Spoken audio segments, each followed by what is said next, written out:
Рахмаев Юсупов приготовился.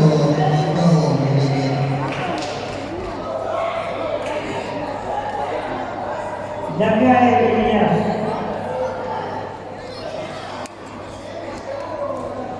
Уважаемые болельщики, Антимуратов Лена Даниля Султанова Иса приготовился вручению золотых Весельбиев Абдулла 35 килограммов кандидата. Антимуратов Лена Даниля, Заводской район, спортивная школа номер 3. Навечно приглашает Антимуратов Магомед Амир.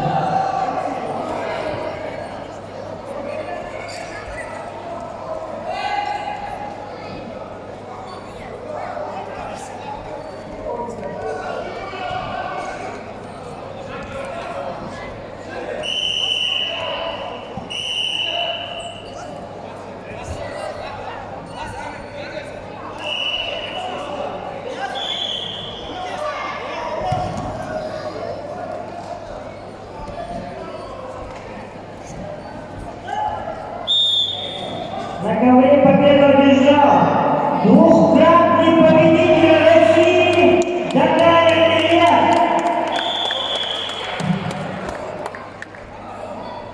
Личный тренер Исраила Иса Ульянович, город Гойко.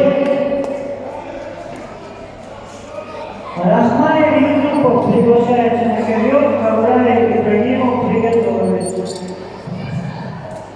Вручению золотых Весельбиев Абдулла 35 килограммов.